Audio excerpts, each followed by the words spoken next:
Então, carnalidade sempre vai fortalecer o lado de lá.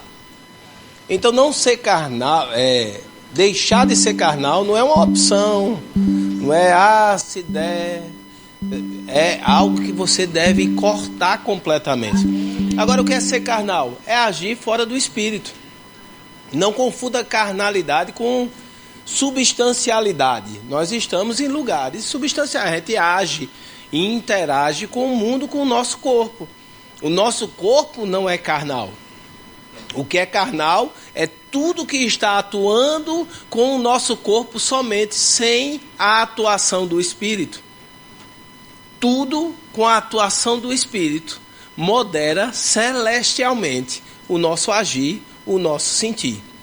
Então, quando você é carnal, e não necessariamente isso é um pecado sexual, alguma coisa assim, é simplesmente você agir fora do domínio do Espírito. Aumenta o leque de uma maneira absurda, né? Porque quando a gente pensa em ser carnal, a gente pensa só em pecado, né? Mas ser carnal é você agir fora da mediação do Espírito Santo. Às vezes você pode ser carnal dando um presente. Não é verdade?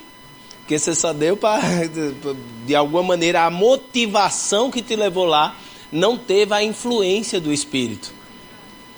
Tem gente que pode ser carnal com palavras agradáveis, bonitas, Vossa Excelência, né? No congresso a gente vê muita Vossa Excelência, acompanhado de várias outras coisas. Mas assim, né? Você pode ser carnal sendo educado. Se não teve a moderação do Espírito, você está agindo na carne. E esse é o cuidado que a gente precisa ter, porque agir na carne, a Bíblia fala que nos leva a uma condição de morte. Tudo que é semeado na carne, tudo que nasce na carne, está fadado a morrer. Tudo que nasce no Espírito tem componente de eternidade. Aquilo que é criado no Espírito é eterno. Aquilo que é criado ou nascido na carne, ele tem data de validade. Vai apodrecer. Vai ficar cheirando mal. Amém? Então andar no Espírito é a solução para a nossa vida. Isso Gálatas capítulo 5, no verso 16, diz assim: aqui está a minha instrução, diz o Senhor. Ande no Espírito e deixe o Espírito trazer ordem para a sua vida. Se você fizer isso, você nunca vai ceder aos seus desejos egoístas e pecaminosos. E aí nos levanta uma outra bola. Vamos lá. A gente precisa diferenciar o homem natural das leis naturais, que são princípios. Os desejos da nossa carne descontrolados são esses que estão errados. Sem a moderação do Espírito, a nossa fome fisiológica se transforma em gula. O que era fisiológico, o que era um princípio, porque se você não comer, você vai morrer. É bonito assim, simples assim. Então, fome é algo natural para lhe manter vivo, mas sem a moderação do Espírito, que lhe diz quando deve parar, apesar de estar gostoso, né? Porque só ser gostoso não deve determinar aquilo que você come.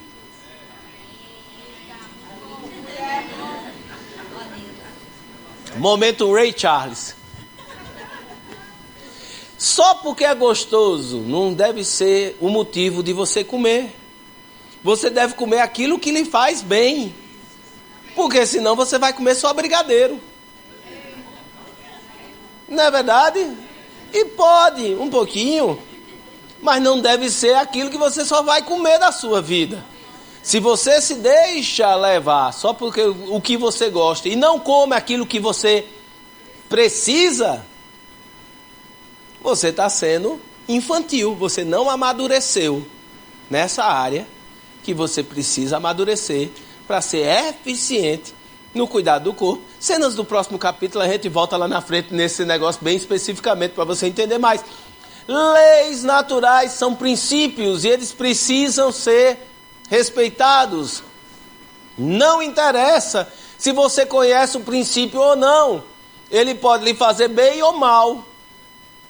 Conhecer faz com que você use por bem. Saber que fogo queima faz com que você não bote a mão nele. Ai, que lindo, coitadinho, queimou a mão. Mas, além de você não se machucar, você pega esse mesmo fogo que potencialmente era muito danoso para você e você utiliza para aquecer sua comida, para cozinhar, para lhe aquecer.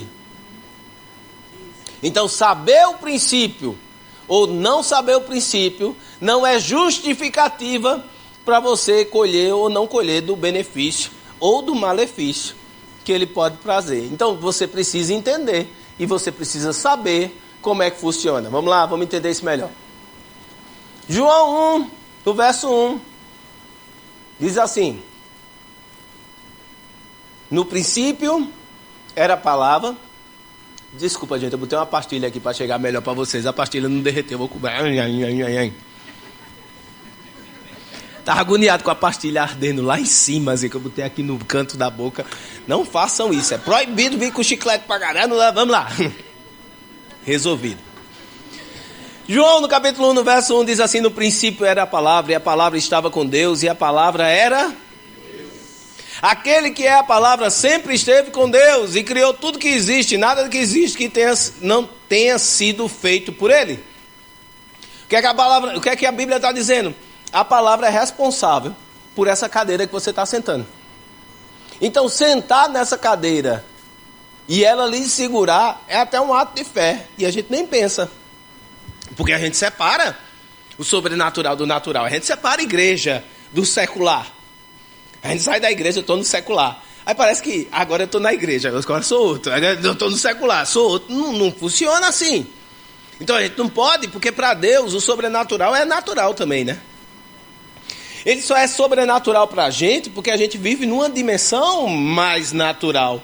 Mas se a gente tivesse contato com o sobrenatural, Jesus andou aqui, não andou impressionado com o sobrenatural, não. Jesus andou sobre as águas. E ele não estava, para ele era natural aquilo que ele fazia. Então a palavra é responsável por essa cadeira. Os princípios, lógico que a palavra não criou essa cadeira. Se você virar aí, vai ter uma manufaturado por algum lugar. Mas tudo que compõe essa cadeira, que dá a estrutura que ela precisa para lhe suportar, foi criado pela palavra. O ferro foi criado pela palavra, o tecido foi criado pela palavra, então tudo foi criado. A estrutura que manufaturou isso aí foi criado pela palavra. Se a palavra criou essa coisa, a gente anda na palavra em coisas naturais na nossa vida. E a gente nem percebe. Mas por quê? Porque a gente está acostumado com as coisas, mas sentar nessa cadeira é um ato de fé. Quantos aqui faz o teste da cadeira antes de sentar? Normalmente você chega lá e, sentei. Não é verdade? Mas a palavra criou aquilo que você está sentando. Em Hebreus capítulo 1, no verso 13, diz: sendo ele o resplendor da sua glória, a expressa imagem do seu ser, sustentando todas as coisas pela palavra do seu poder. A amplificada diz mais: sustentando, mantendo, orientando, impulsionando o universo por sua palavra, sua poderosa palavra de poder. Não somente a palavra criou essa cadeira que você está sentado, mas a palavra mantém a estrutura daquela cadeira como ela é. Eu não sei o que é que acontece com essa cadeira, mas se a palavra sair dela, não sei se ela vira purpurina, se ela derrete, o que é que acontece? Ela não existe mais da maneira que a gente conhece ela. Porque a palavra criou e a palavra sustém. Amém? Então tudo que nós vivenciamos aqui na terra, num sentido natural, foi criado e é sustentado pela palavra. Gênesis capítulo 8, 22. Enquanto a terra durar, não deixará de haver sementeira e seiva, frio e calor, verão e inverno, dia e noite. Olha só, hoje eu acordei e estava módicos com o sol, 19 graus. Você, besteira. Isso para um recifense é motivo de morte. Tem recifense a 19 graus, morre uns 2 ou 3. Fácil. Recifense, a primeira vez que eu fui para lá, para Recife, eu estranhei demais. Porque lá sai uma nuvem que cobre o sol um pouquinho, ele já está com uma camisa aqui.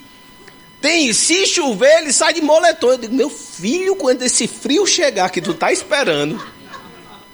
Não sei não, tá aqui alguns que não me deixam mentir, né? Então, dentro desse contexto, 19 graus é frio, Padre Dedéu. Tá fazendo um friozinho bom. Agora, digamos que nesse friozinho bom, você como uma pessoa da fé, você saiu da escola aqui, está a 19 graus e chovendo. E você chegou em casa, disse, minha filha, eu vou tomar um banho de piscina. Aí a mulher, você tá doido, menino?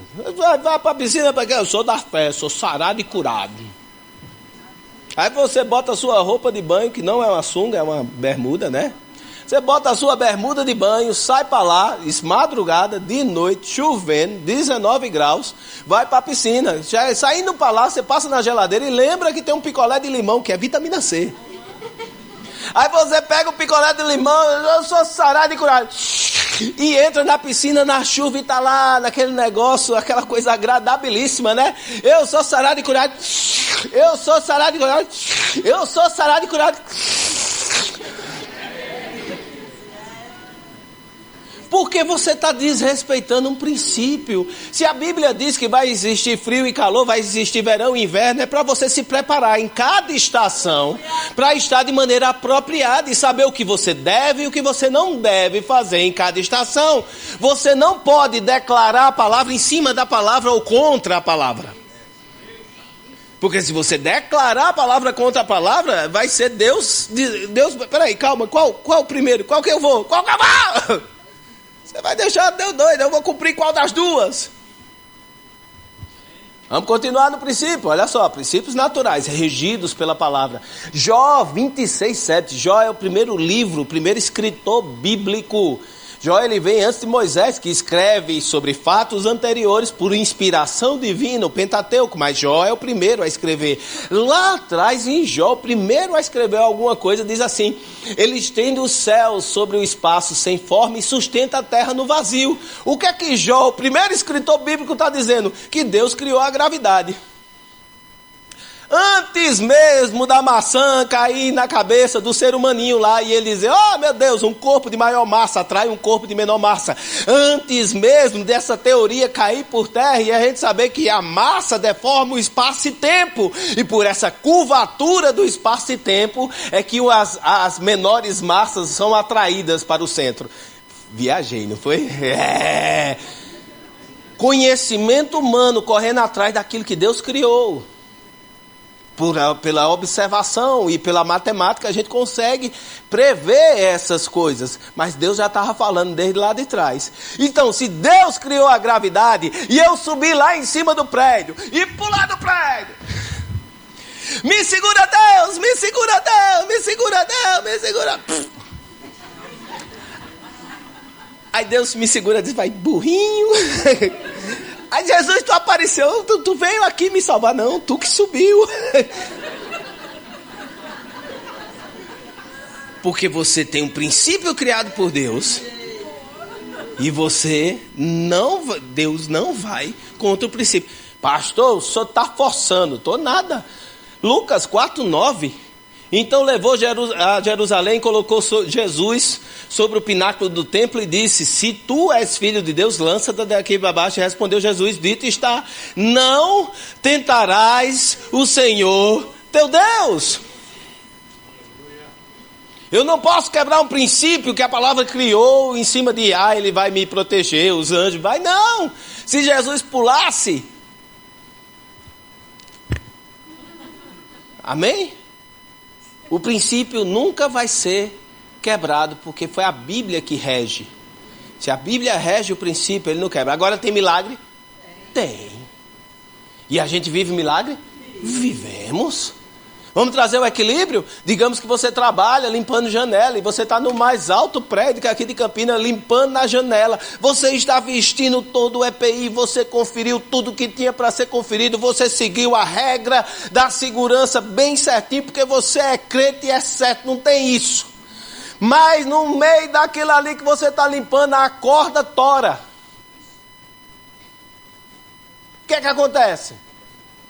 Nada, porque você é crente protegido. Eu não sei se o anjo segura. E lá embaixo você vai ver. Não sei se o anjo cospe super bom e cola. Eu sei que não acontece nada. Meu irmão, quantos livramentos você teve que você não faz ideia para você estar aqui essa noite. Eu dizia que quando a minha esposa começou a dirigir, o anjo responsável pela segurança, naquele momento, quando ela saía de casa, o bichinho tinha um trabalho. Pense num ser humano que é desligado, andando assim. Eu penso que ela chegando no canto, o anjo todo estrupiado, dizendo: eita, deu minha hora, vem-te embora me render. Eu não aguento mais acompanhar essa mulher. Quantos livramentos você não teve vindo para cá? Quantos segundos de diferença entre você passar na rua tranquilo e um caminhão passar por ali? Quantas coisas acontecem com a nossa vida que a gente nem percebe a mão de Deus nos protegendo, mas ela está lá. Ele acampou anjos ao nosso redor. No caso de Cláudia, ele depenou anjos ao redor dela. Por quê? Porque a gente nem percebe os livramentos. Mas de acidente eu não vou morrer. Ah, mas se você estiver no avião e for o dia do piloto, eu não sei como acontece, mas eu não morro.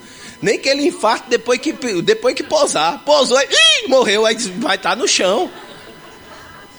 Porque de acidente a gente não vai morrer, meu irmão.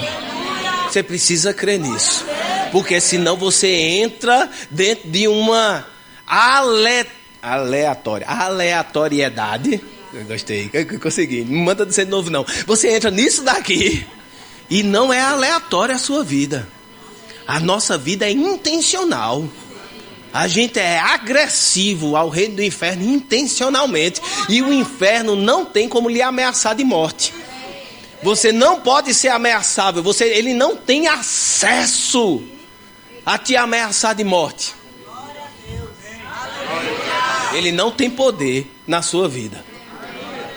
Continuar. 1 Timóteo, olha só. Não continues a beber somente água. Usa um pouco de vinho. E os bebedores de vinho gostam desse versículo. Acho que Paulo mandou para Timóteo. Mas vamos lá, vamos entender. Usa um pouco de vinho por causa do teu estômago e das tuas frequentes enfermidades. Olha, esse versículo favorece duas pessoas. A primeira é que gosta de beber um vinhozinho, porque diz que Timóteo já era chegado no negócio, né? A segunda pessoa é dizer, se Timóteo tinha enfermidade, né? Eu respondo ao do vinho para você, dizendo que vinho vai sempre lhe conduzir a uma embriaguez. E embriagado você não é confiável. Então não brinque com fogo. Amém, aleluia. Ok? Isso é um conselho. Isso não é algo que eu posso provar doutrinariamente. Mas é um conselho de ministro. Não brinque com fogo. Não fique vulnerável. Olha, para não ser vulnerável, eu não pulo nem de paraquedas. Para quê? Para dar chance? Eu tenho 2 amigos meus que pularam de paraquedas. E se você conhece, sabe quem vai ser. Eu não vou citar o nome dele, pularam de paraquedas no dia dele. 2 pastores pularam de paraquedas. Eu disse, tudo bem, pode pular. Aí eu encontrei um desses indivíduos e disse, meu filho, por que um ser humano, depois de casado com um menino, com um ministério, com tanta responsabilidade na vida, vai pular de paraquedas para dar mole? Aí ele disse, não, eu tava precisando de uma emoção. E foi massa que abriu lá e eu... Ah! Eu disse... O meu amigo, eu tenho essa emoção todo dia, todo mês na minha casa chega 3 boletos de colégio.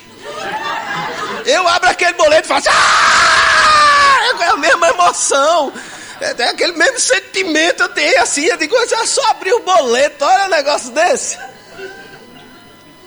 Não se exponha, meu irmão, não demore, seu chamado é precioso demais em Deus para você se expor. Se embriagar, você pode fazer algo que pode acabar com o seu ministério. Número 1. Número 2. Está aqui Timóteo. Timóteo tinha enfermidade. Jesus tinha enfermidade. A Bíblia diz, seja imitador de Timóteo. É para ser imitador de quem? Até Paulo, que é Paulo, ali Rochedo, ele sedes os meus imitadores como eu sou de... Ok? Agora vamos entender o texto. Eu fui, depois que eu me formei, na época que eu fiz medicina, hoje medicina é outra coisa. Já no curso de medicina você dá plantão, você dá estágio remunerado. Na minha época, estágio remunerado, isso era uma coisa nem que se pensava. A gente era mão de obra gratuita mesmo, a gente sofria. O tal do estudante de medicina, mas sofria, a gente dava plantão que não acabava mais. Quando eu me formei, a primeira coisa que eu quis fazer era ter uma experiência. Eu disse, eu vou passar um tempo trabalhando para ter independência financeira, porque eu não ganhava dinheiro. Eu vivia de um salário mínimo que meu pai me dava para eu estudar em Recife, porque eu fui estudar medicina lá. E ele dizia, eu lhe dou um salário mínimo, se vira.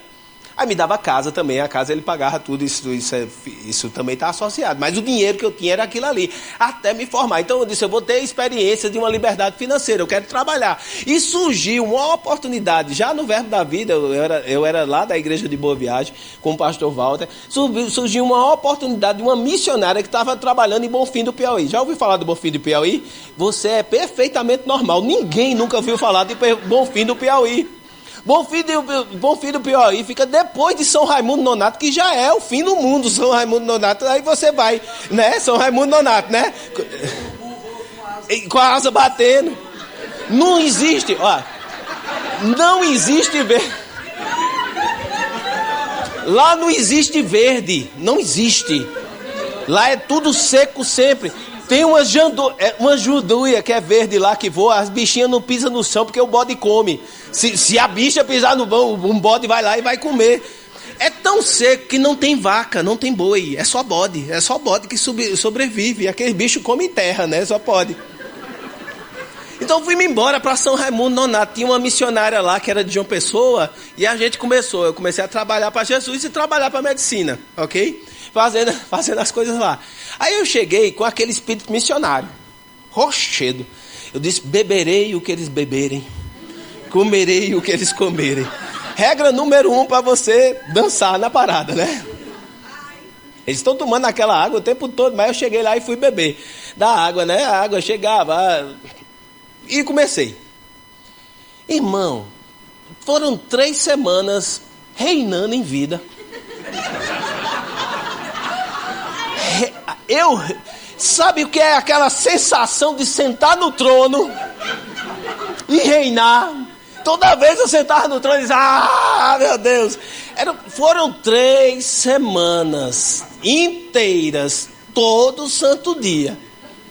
Até que caiu a ficha, eu digo, rapaz, eles bebem essa água desde que nasceram. Eu criado por vó, tomando água mineral.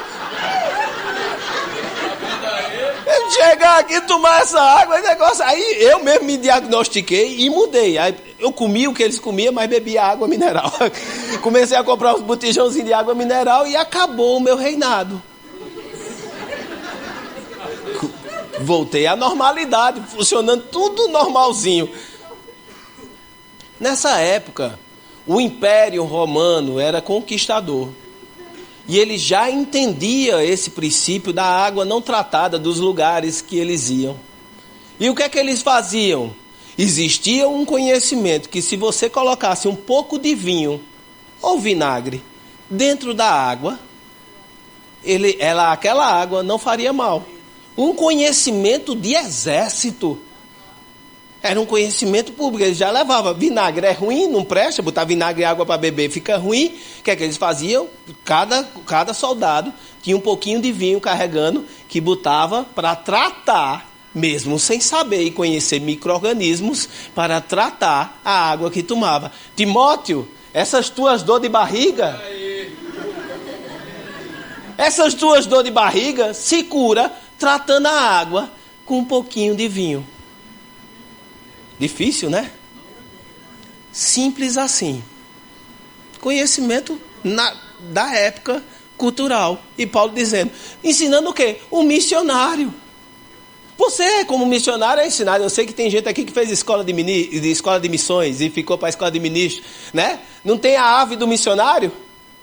Não coma qualquer carne, coma frango onde você chegar, porque senão você vai comer um zauau. Né? Vai comer uns jumentinhos, pensando que está comendo picanha. Picanha de jumento, deve ser uma coisa sensacional. Aí comer os cavalos, um negócio. Aí onde você chega, a ave do missionário, a carne, ou é a ave do missionário que chama o frango, né? Que diz assim, esse eu aprendi com Sheila, essa daí. O missionário, ele é ensinado. Paulo está ensinando o seu filho a ser um missionário. E dizendo como é que deve fazer. Biblicamente relatado, maneiras naturais de você cuidar da sua saúde. A Bíblia fala que Deus se revela no nome redentivo dele, de Jeová Rafá, o Deus que cura. Em um evento, quando Israel está sem água e eles chegam numa fonte e a fonte é amarga, venenosa. E Deus fala para Moisés, corta aquela árvore, joga dentro do negócio e a água vai ficar boa. Das duas, uma. A primeira, as folhas da árvore tinham uma propriedade que tirava o veneno. Número 1. Número 2, ato de fé que fez com que manifestasse o milagre. Amém. Qualquer um dos dois é válido para isso daí. Mas é nessa situação que existe a possibilidade de Deus estar revelando um princípio natural que vai trazer cura para eles. Ele se revela como Jeová Rafá. A Bíblia nos ensina como a gente lidar com esse corpício velho nosso. Amém? Princípios naturais que vão reger a nossa vida. E finalmente, 1 Tessalonicenses 5:23 diz: e o próprio Deus de paz vos santifique completamente. Diga comigo, completo. Por que completo? O vosso espírito, alma e corpo. Você só é completo. Espírito, alma e corpo. Porque existe um pensamento grego que é tão encruado dentro de nós que pensa que Deus só está atrás do nosso espírito. Esse pensamento é grego. Lembra quando Paulo está pregando no Areópago? Paulo está pregando lá e está falando para os deuses. Deus dá uma estratégia para ele. Ele vê o Deus desconhecido e ele começa dizendo: esse Deus desconhecido, é esse o Deus que eu sirvo? E começa a falar, e a galera lá: meu Deus, que doutrina é essa? Que maravilha, que coisa boa. E ele diz: ele mesmo exerceu o poder, ressuscitando a Jesus Cristo. Ele vai: para. Ressuscitação? Não, depois a gente escuta você. Por quê? A ideia grega é: o morrer é libertador para o seu espírito. E essa ideia é encruada dentro da igreja. Parece que Deus só está atrás do seu espírito. Mas Deus está dizendo aqui que você só é completo, espírito, alma e corpo. Amém. E eu falava de uma maneira errada, eu dizia assim. E isso, não sei se você já chegou a dizer, lá atrás eu ensinava dizendo: o meu espírito foi recriado em Jesus Cristo no dia que eu aceitei a Ele como Senhor e Salvador da minha vida. Minha alma, ela é constantemente renovada pela palavra. A minha mente, ela é constantemente renovada pela palavra. O meu corpo, não tem jeito não. Meu corpo, Jesus vai voltar, vai dar um corpo glorificado e a gente vai ter que levar esse negócio, arrastar essa coisa aí até Jesus Cristo voltar mesmo. Eu ensinava isso. Mas isso não é uma realidade bíblica, porque a Bíblia diz que o Espírito de vida vivifica já agora o nosso corpo mortal. Tem um princípio que é sensacional na Bíblia. Sempre numa dispensação, Deus está se amostrando, mostrando coisas da próxima dispensação hoje. Quer ver uma aplicação prática nisso? Está lá, Jesus lá desenhando no chão. Tasca ali uma mulher e diz: foi pego em adultério. Olha que coisa linda. Quantas pessoas você já pegou em adultério sozinha? Você já pegou alguém em adultério só? Sempre tem uma segunda pessoa para ser pega em adultério, né? Cadê o homem? Por que ela foi pega em adultério e ela só está ela lá? O homem era passa.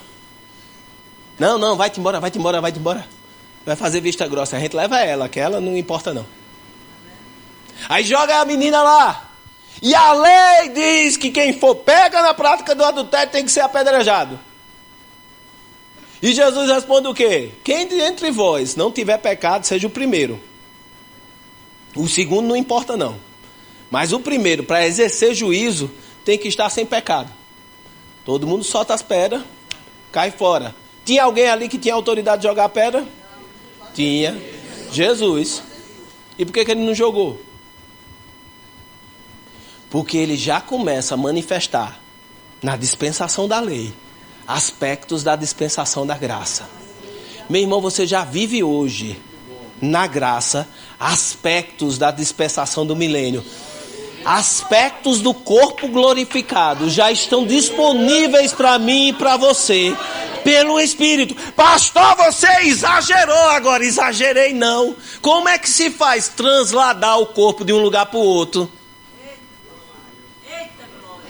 Sem a influência do Espírito, sem manifestar algo que a gente só vai ter lá. Porque o nosso corpo glorificado não interessa a parede. A gente entra assim, Jesus com o corpo glorificado e estava todo mundo trancado com medo, Jesus apareceu. Então aspectos que a gente só vai viver na sua totalidade no corpo glorificado já estão disponíveis para nós, no Espírito. Então ele vivifica o nosso corpo mortal. E resolve a parada que você está precisando ser resolvida.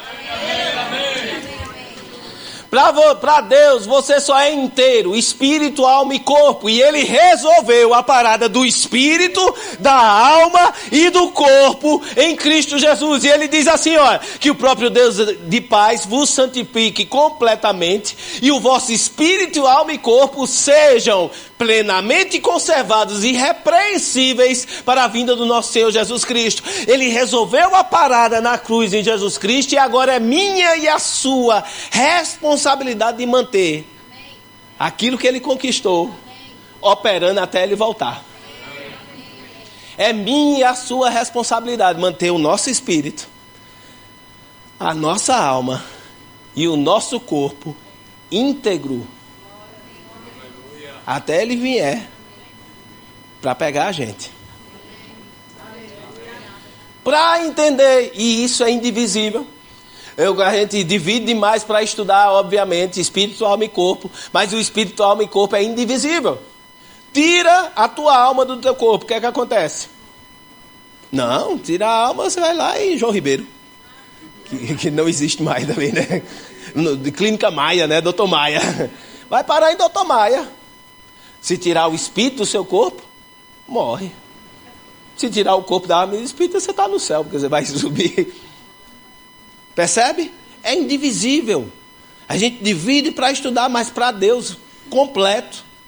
É essa condição que a gente está. Foi nessa condição que ele olhou para a gente e disse, eita, é muito bom.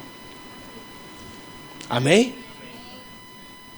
Então, para a gente entender, e a partir de agora, a gente vai estudar separadamente o que é indivisível, mas a gente vai estudar separadamente como manter a nossa saúde no nosso espírito, e eu vou inverter a ordem, no nosso corpo, e por fim, na nossa alma.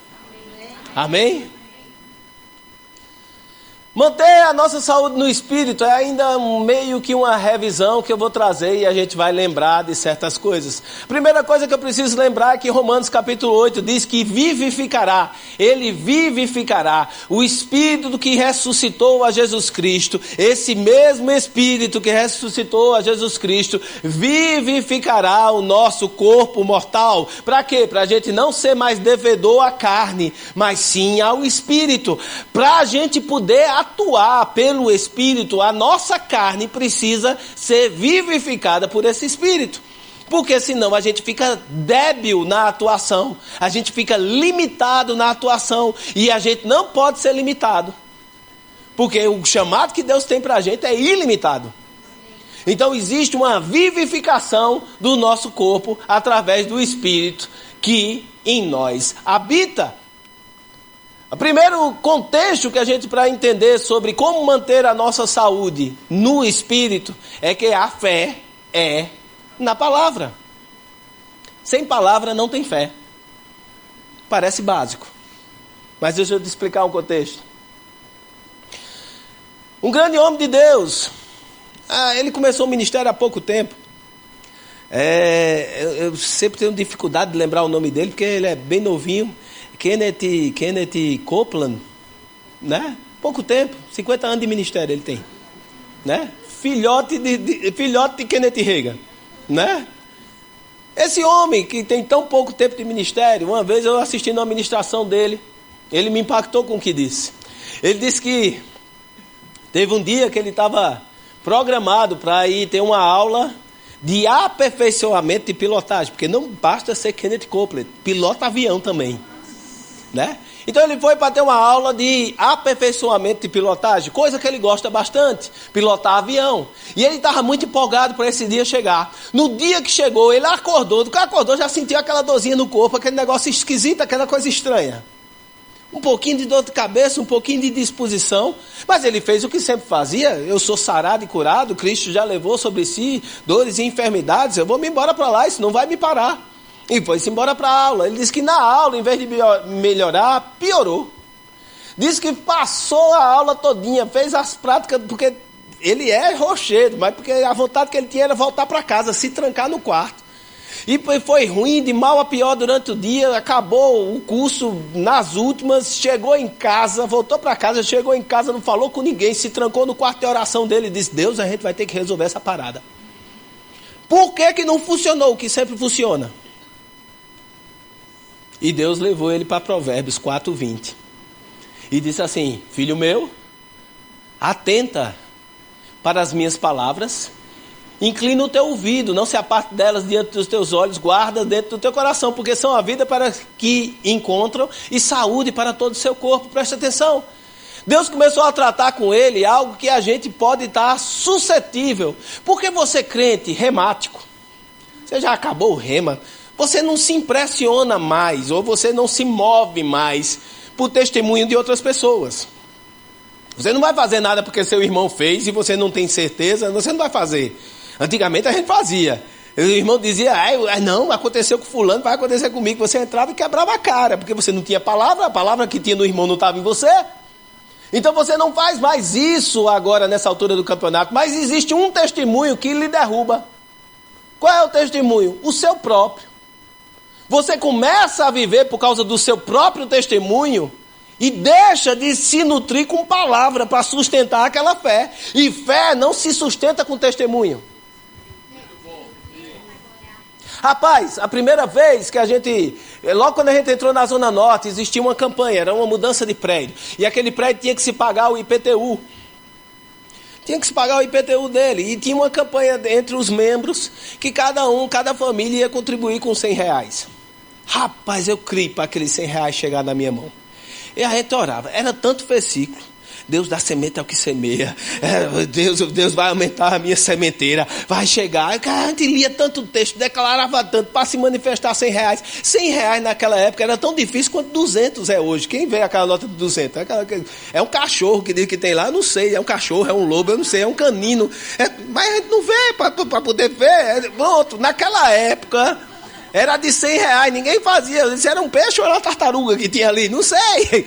Mas enfim...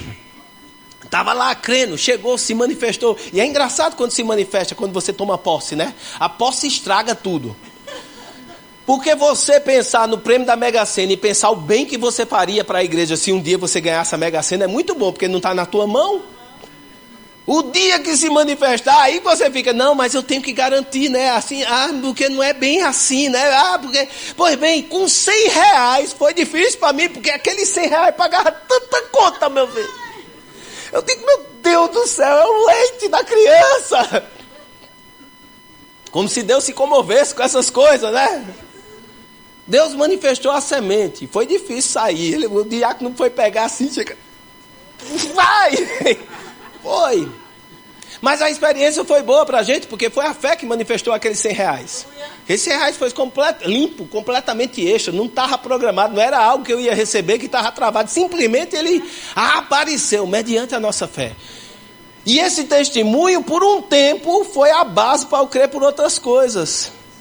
Até que não estava funcionando mais, porque eu fiquei só com testemunho e esqueci todos os textos bíblicos que sustentaram a minha fé para se manifestar aquele 100. Então agora a gente revisita os textos que fizeram o milagre para o milagre de hoje. Seja para 100, seja para 1000, seja para 1 milhão. Funciona igual com os mesmos textos. A palavra que te libertou, ela é a mesma que vai te manter liberto. Então Deus tratou com Kenneth Copeland, com 50 anos de ministério, dizendo: você precisa voltar para a minha palavra, você não pode ficar nas experiências do passado, existe algo novo que eu quero revelar dentro da minha palavra, para cada situação que você vai viver. Filho meu, atenta para a minha palavra. E olha que ele fala, meu Deus do céu, ele está mandando ler, e ele diz: lê, inclina os ouvidos. Como é que você lê inclinando os ouvidos? Você lê com os ouvidos? Não, tem algo além. É porque em toda palavra existe uma voz. Nem só de pão viverá o homem, mas de toda palavra que procede. Existe um contínuo falar de Deus. Existe algo que ele continua falando todo dia. E você precisa ouvir a voz que a palavra tem para você. Meu irmão, tem versículo que há 10 anos atrás significava um negócio para a gente. E não é somente porque a gente fez o rema e agora tem outro significado. Não. É porque nessa estação ele tomou uma conformação completamente diferente. Porque Deus está falando algo novo. Com aquele versículo velho, mas existe novidade de Deus a cada dia, renovo divino. Fé é na palavra, você precisa ir para a palavra de Deus. Olha nessa versão como é que fala: preenche os seus pensamentos com minhas palavras, até que elas penetrem profundamente em seu espírito. Então, ao desembrulhar minhas palavras, elas darão vida verdadeira e saúde radiante no âmago do seu ser. Existe um desembrulhar da palavra de Deus. Sempre vai ser uma novidade para você, meu irmão. Você nunca vai esgotar. A Bíblia fala que tem uns anjinhos na frente de Deus. Ok? E esses anjinhos estão dizendo o quê? Santo, santo, santo. Você pode pensar que Deus programou, é o anjinho MP3. Ele botou lá o santo, santo, santo e botou para ficar repetindo. Mas os anjos, eles estão reagindo a algo de Deus. Como Deus é insondável e infinito, apesar de estarem desde que foram criados diante de Deus, quase uma eternidade lá, vendo Deus, quando Deus se move, o anjo vê algo que ainda não tinha visto. E quando ele olha algo novo em Deus, ele faz santo, santo, santo, santo. E Deus se move de novo, ele vê algo que nunca viu, ele faz santo, santo, santo. O anjo reage.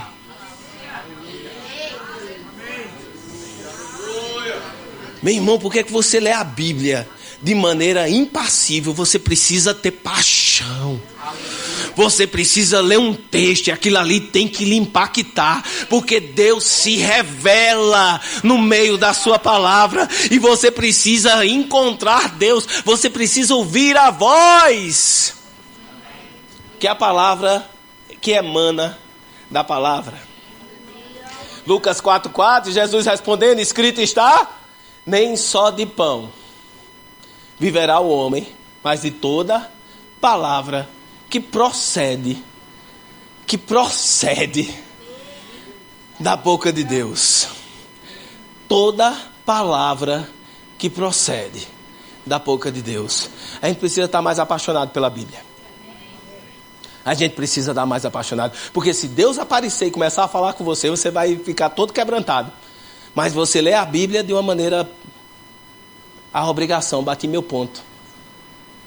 Já fiz a minha obrigação de crente. Você precisa estar apaixonado.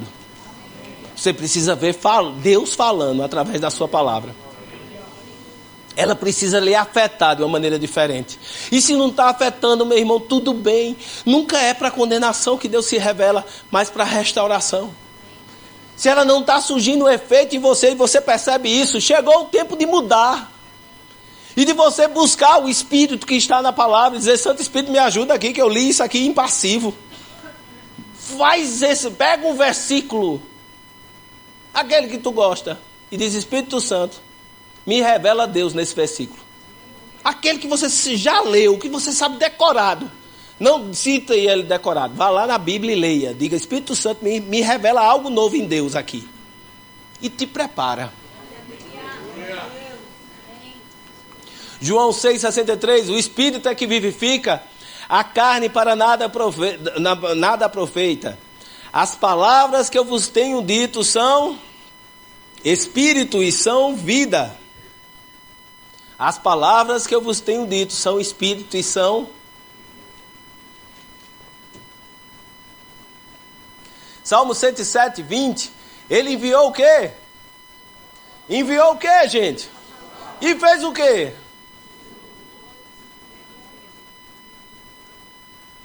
É palavra. Tem que ter palavra até no meio da canela. Eu sei que é repetitivo, eu não estou querendo ensinar você. Você sabe, você está aqui, você está no meio do ano da escola de ministro. Você sabe disso, mas eu vou estar aqui repetindo isso para você. Por quê? Porque a gente precisa admitir, a gente precisa fazer um meia-culpa, que tem certas coisas que a gente lê e não causa mais o efeito ó, ou como o Maneco fala, o efeito uau. Quer que eu te mostre? Eu mostro. Isaías 53, 4. Mas o fato é que ele levou nossas doenças, nossas deformidades, tudo que está errado em nós. Pensamos que ele era culpado de tudo isso, que Deus o estava castigando por sua culpa, mas foram os nossos pecados que caíram sobre ele, o feriram, dilaceraram, esmagaram nossos pecados. E ele recebeu o castigo e isso nos restaurou. Por meio das suas feridas somos curados.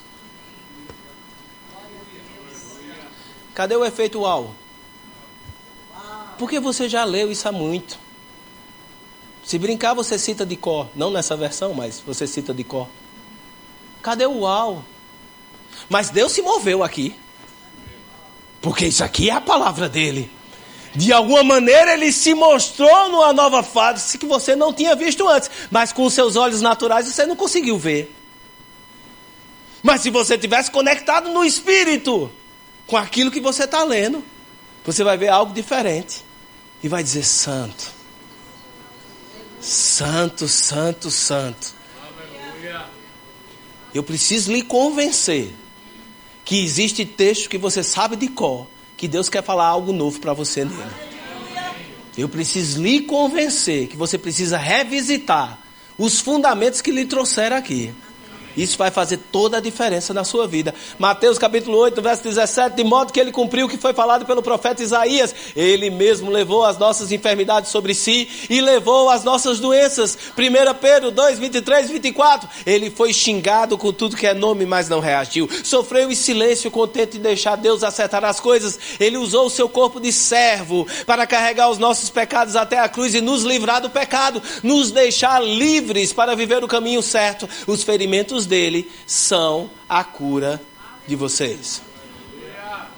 Pastor, por que você está falando tanto isso aqui? Parece que a gente é tudo menino. Não, meu irmão, porque eu sei o poder que a doença tem. Eu sei o poder que a enfermidade no seu corpo tem para torrar o seu juízo. Porque você está crendo, até amanhecer com o nariz entupido. Até ter dor de cabeça e o corpo ficar todo molinho. Eu aí gripei.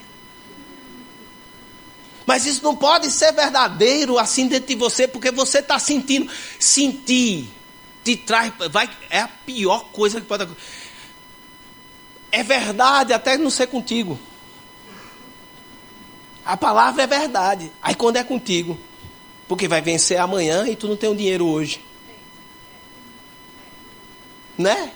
Aí quando é contigo, a coisa mexe. Mexe com a nossa base. E se a nossa base for o natural, for o resultado.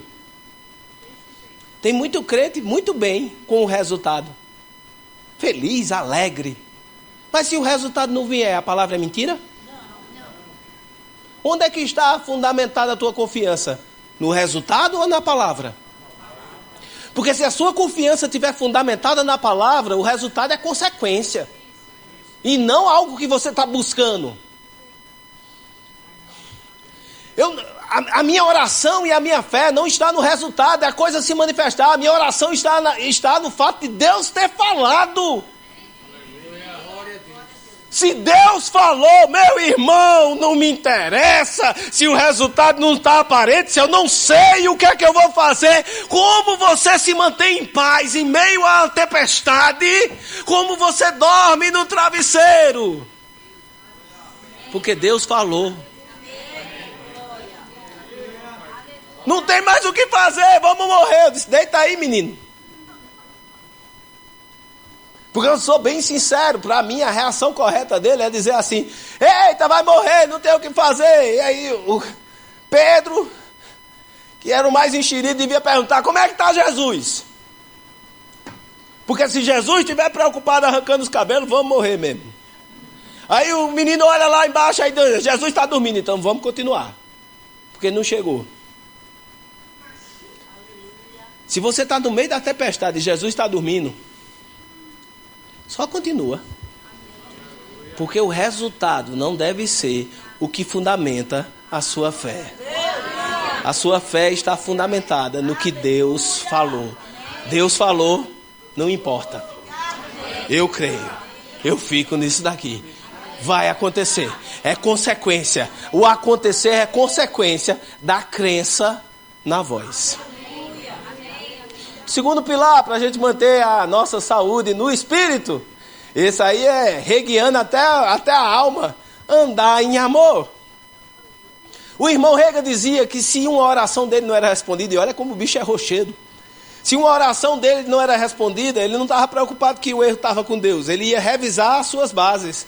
E a primeira coisa que ele ia ver era se ele estava andando em amor, se ele estava ofendido com alguém. Porque andar fora de amor é pecado e bloqueia completamente as suas orações. Então ele ia fazer uma revisada e andar em amor. Se o irmão Rega, que era o irmão Rega, fazia isso, o que é que eu vou fazer, Jesus? Eu preciso também dar uma olhadinha como é que tá. Se eu estou sendo uma florzinha com o pessoal, né? Ou se eu estou sendo grosseiro, se eu estou com uma ofensa dentro do meu coração. Meu irmão, isso é uma coisa que a gente precisa revisar sempre. Ofensa entrar, acabou-se. E não acaba só para você, porque a raiz de amargura, a ofensa, é uma raiz que contamina as pessoas que estão ao seu redor. Cai você e cai um bocado contigo. João capítulo 13, no verso 34, novo mandamento lhes dou. Amem-se uns aos outros como eu os amei. Vocês devem amar uns aos outros. Com isso todos saberão que vocês são meus discípulos, se vocês amarem uns aos outros. Vamos lá, vamos tentar entender isso aqui. Como assim esse mandamento é novo? No Velho Testamento, o maior mandamento do Velho Testamento que ele disse, não era amar a Deus sobre todas as coisas, com todo o seu entendimento, todo o seu coração e ao seu próximo. Por que isso aqui é novo? Qual é a mudança que teve? Por que Jesus está dando um novo? É porque no Velho Testamento, enquanto a gente não tinha o Espírito Santo, a gente o máximo que podia fazer é amar o outro como a gente se amava. Isso é o máximo de amor que a humanidade pode chegar, o altruísmo. E é excelente, é ótimo. A gente conhece histórias de pessoas altruístas que marcaram a geração e a história. Isso é o máximo. Você abrir mão de si para em favor do outro, é o altruísmo, é o máximo que a humanidade consegue chegar. É difícil você se desenvolver assim, mas você consegue chegar. E isso era o maior mandamento da antiga aliança. O novo mandamento que ele dá agora não tem nada a ver com a gente. Porque antes você não tinha o Espírito, agora você tem o Espírito. E com o Espírito você pode amar as pessoas não mais como você ama a si mesmo, mas como Jesus te amou. E Jesus morreu por você, você não valendo nada. Aí a verdade é que eu devo amar as pessoas ao ponto de querer morrer por elas, elas não valendo nada. Porque tem gente boa que eu até tiro ou levo. Na perna, na cabeça não. Mas o cabo é bom. Semana que vem vocês estão com o pastor Júnior. Entreguei. Desculpa. Pastor Júnior está aqui na próxima semana. Dando aula para vocês. Pastor Júnior é tão amigo meu que um tiro eu levo por ele. Na perna. Espera ele não. Na cabeça não. Na perna. Eu levo. Por quê? Porque é uma pessoa boa. Mas tem gente que é capaz de eu dar o tiro na pessoa. Porque não vale nada. Mas isso é um senso natural. Agora, em Cristo Jesus, você está habilitado, capacitado a viver um nível superior de amor que a sua humanidade nunca poderia chegar. Percebe que a lei do amor não tem nada a ver com você. Não é sua força, porque tem gente que a gente não tem, eu não tenho um grama de amor para dar para aquela pessoa, ela me fez muito mal. Ele disse, não interessa. Porque ele amou você, mesmo sem você valer absolutamente nada. Deixa eu te ensinar um negócio. Tu sabe que perdão é unidirecional? Desculpa é bidirecional. Eu pegar esse sapato bonito aqui, ó, dar uma pisada. Meu irmão, me desculpe. Perdoado. Desculpa, depende de um arrependimento que se direciona com pedidos. Perdão não tem nada a ver com o ofensor. Não precisa o ofensor se arrepender.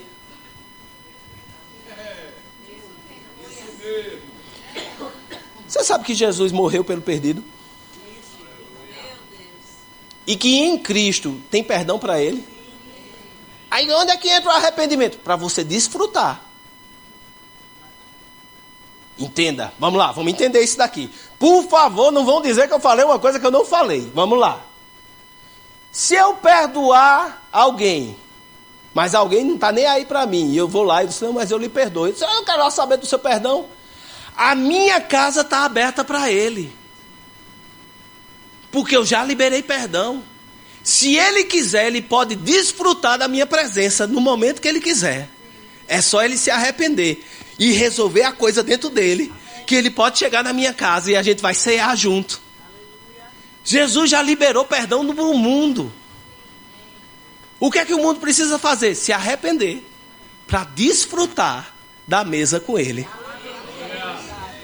Se voltar para Jesus e dizer, eu quero participar da sua mesa. E Jesus vai dizer, você é bem-vindo na minha mesa, por pior que você seja. Perdão é unidirecional, só depende do ofendido. Mas é fácil? É não. Você tem que botar essa carne velha para... Você vai, não, você vai, não, vai.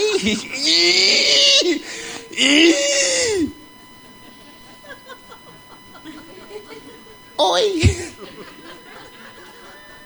Para liberar, tua carne vai arder, ferver, você vai estourar umas 2 ou 3 veias. Essas varizes desse negócio. Por quê? Porque ela não quer. E que exercício maravilhoso é botar a carne no lugar dela. Você não manda em mim, carne, mas ele não merece. Eu disse, eu sei que ele não merece, mas Jesus merece.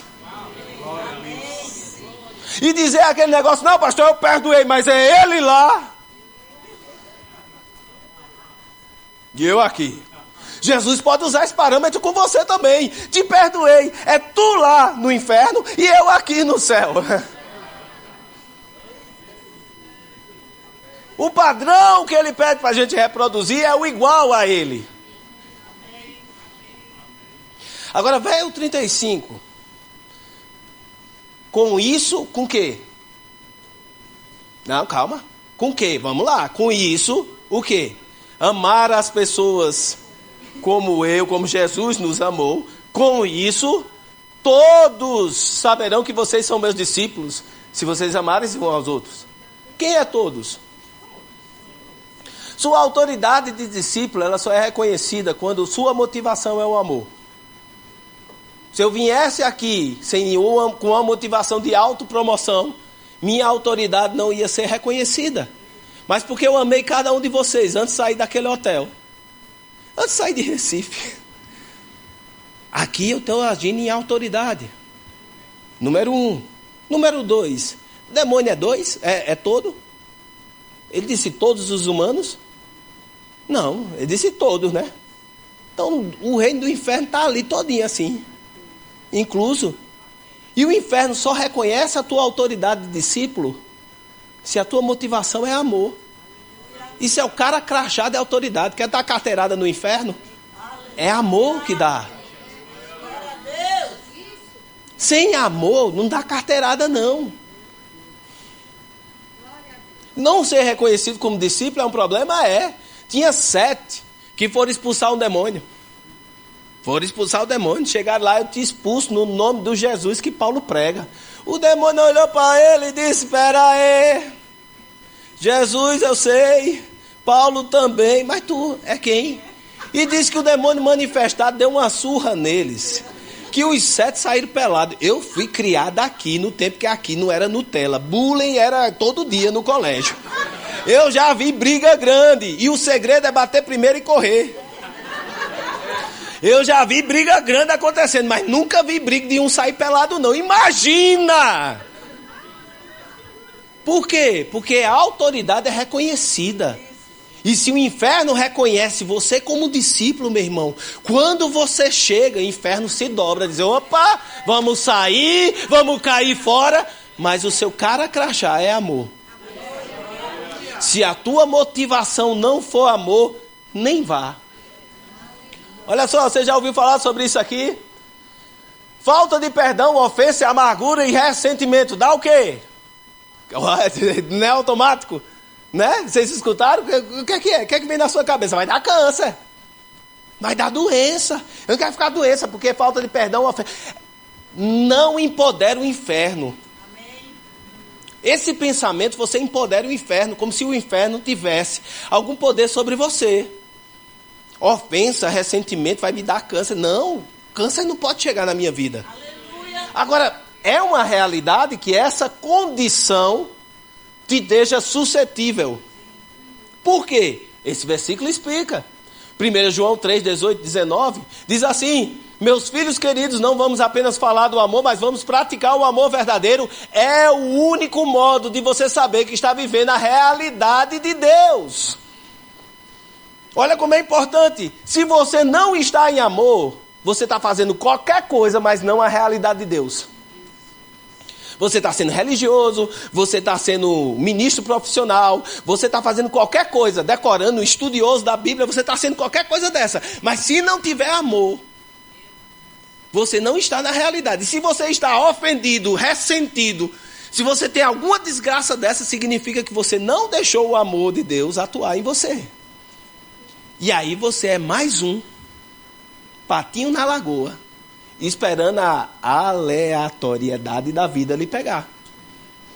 Seja ela um câncer, uma doença ou alguma coisa que pode acontecer. Agora, se você estiver em amor, a realidade de Deus é real em você. O que é amor pra gente? Termômetro. Tá ofendido? Tem que resolver essa parada, meu irmão.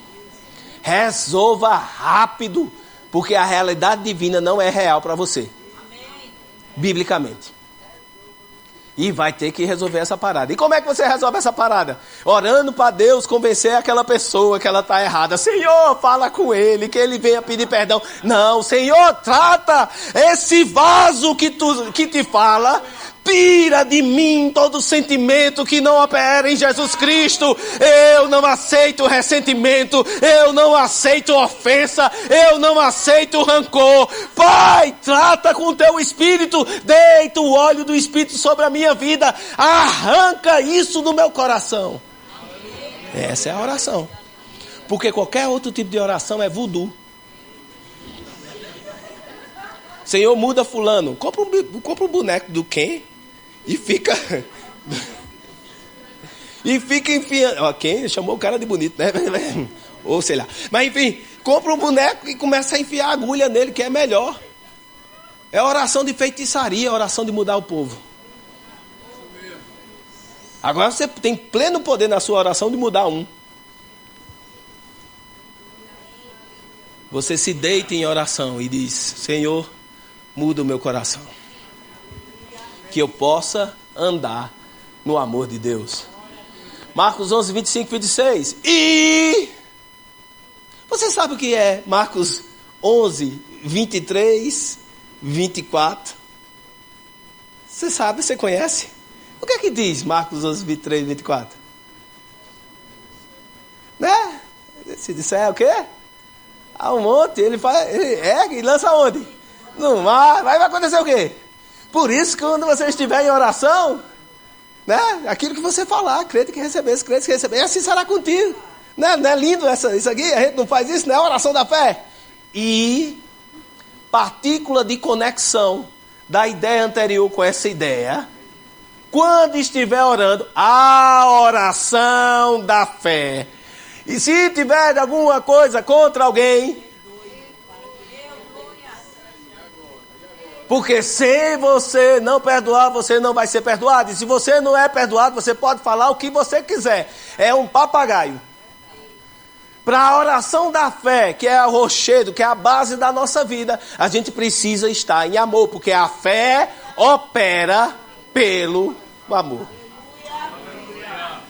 Sem amor, ela não opera.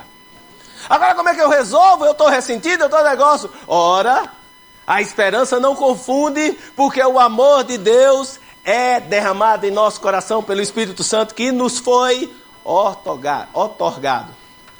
Como é que isso funciona? Eu gosto de pensar, lembra daqueles bebedouros de passarinho? Que tem uma coluna d'água grande e só um negocinho aqui. Vocês já viram que já fizeram também para cachorro aquilo ali, que bota uma garrafa PET? Eu tenho um filhote de qualquer coisa lá em casa. Segundo a minha esposa, ela saiu para comprar um cachorro. E ela voltou com um ser. Que ela parece resultado de um acidente de trânsito. É feio, o bicho é feio. Pense, filhote de qualquer coisa, o nome daquilo ali. Eu estava um dia andando com ela sem coleira e a minha esposa, você não tem medo não dela sair correndo e ser atropelada? O carro não atropela, porque ele vai olhar e dizer, ih, já atropelaram. A bicha é tão esquisita que ela tem uma boca tão grande que eu fui ver assim onde é que dava a boca dela. Fui abrindo, fazendo assim. Chegou um momento que eu desisti, porque eu pensei que o zíper ia juntar e a cabeça dela ia cair. Dentro daquela boca tem uma língua que é pelo menos metade do tamanho dela ali dentro. Eu disse, eu não sei como é que se guarda alguma coisa aqui dentro. Assim, ela bota um linguão para fora. Esse filhote de qualquer coisa não tem rabo. Vem de fábrica sem rabo. E não adianta cortar o rabo quando sua sogra for para casa, porque sem rabo ela rebola. Ela não balança o rabo não, ela rebola. Então tem manifestação de alegria dentro de casa quando a tua sogra chega. Não adianta cortar o rabo dela. Ela vem sem rabo de fábrica. Aquilo ali, quando vai beber a água, ela bota aquele linguão para fora. É engraçado que ela começa primeiro a botar para dentro. Aí de repente já tem água na cara dela. Aí de repente já tem água aqui atrás. E quando sai, ela sai com as patas pingando. A visão disso daqui é mais ou menos assim. Não da cachorra. Esquece a cachorra. Constantemente. É presente contínuo. Existe um infindável derramar. Agora é como se fosse uma coluna d'água no bebedouro. Você precisa ir lá e começar a movimentar. E a princípio você vai botar para dentro e você mesmo vai sentir do amor de Deus. Mas aquilo é tão bom e você começa a se molhar com aquilo.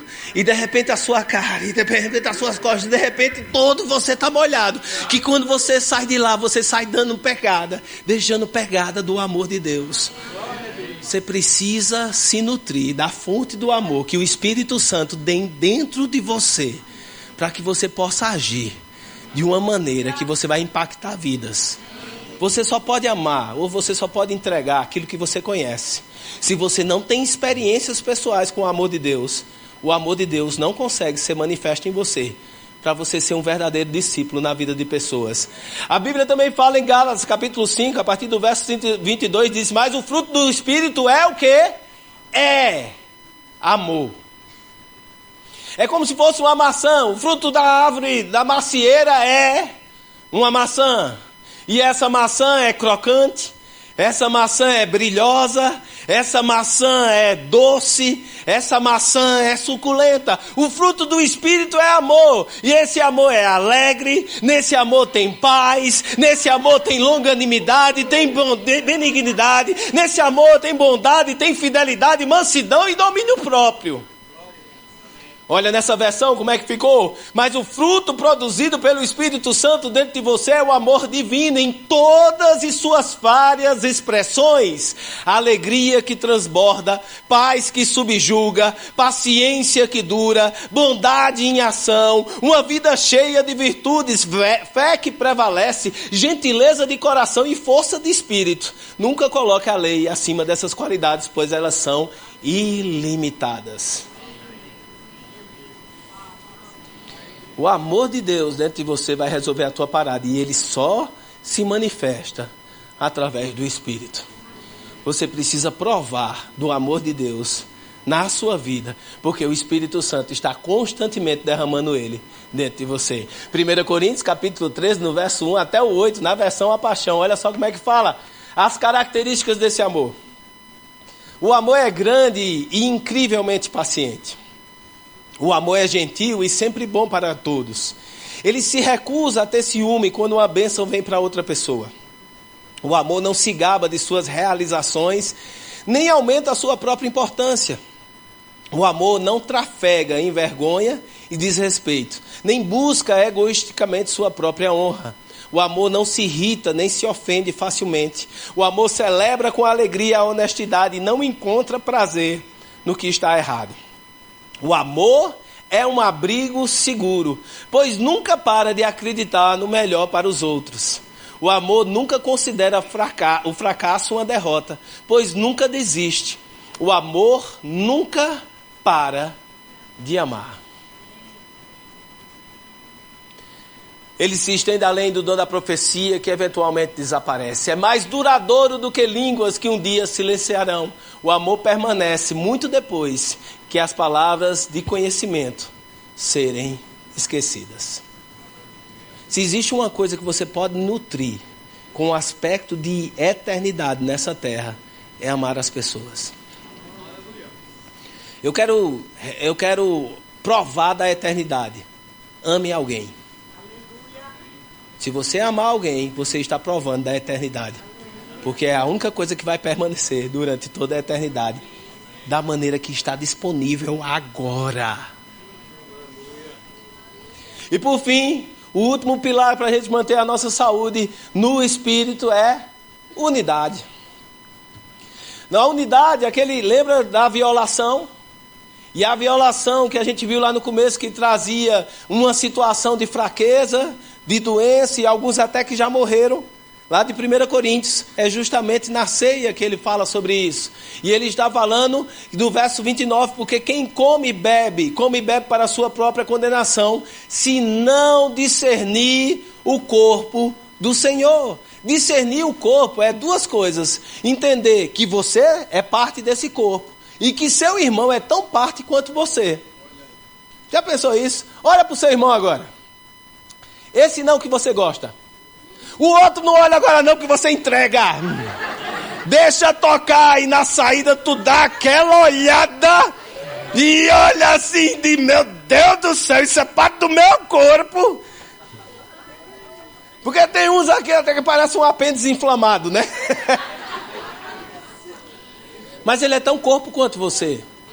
Um dos princípios de entender o corpo é saber onde você está. E que existe parte do corpo que você nunca vai entender. Como uma mão entende um pé? Como um pé vai entender uma mão? O pé vai olhar para a mão e vai dizer, cheia de frescura. Não pode tocar em água quente, nada quente que faz. Ai! Eu piso nesse chão quente aqui, eu saio fazendo, me arralando todinho, e essa mão não faz nada. Mas se tiver uma coceirinha lá no mindinho, tá? Né? Lá no meio do mindinho, não adianta você se esfregar. No meio do mindinho tem que ter a unha que vai lá e vai...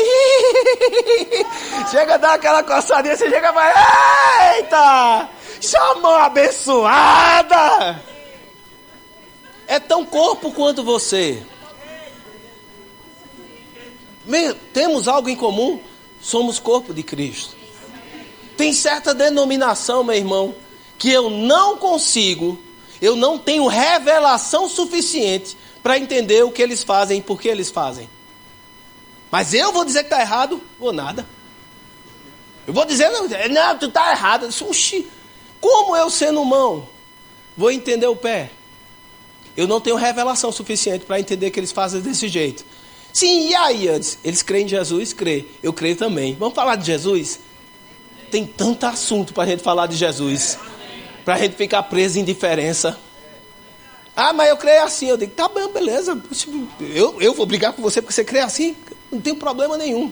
Teve um final de aula desse assim, que um aluno, aqui em Campina Grande, chegou para mim e disse, pastor, esse negócio de de maldição que você falou está errado. Deus da maldição também. Aí ele pensou que eu ia partir para o fight. Aí eu disse, tu acredita assim? Eu disse, acredito. Pois pode ficar nessa que você acredita. Ele, sim, eu não quero.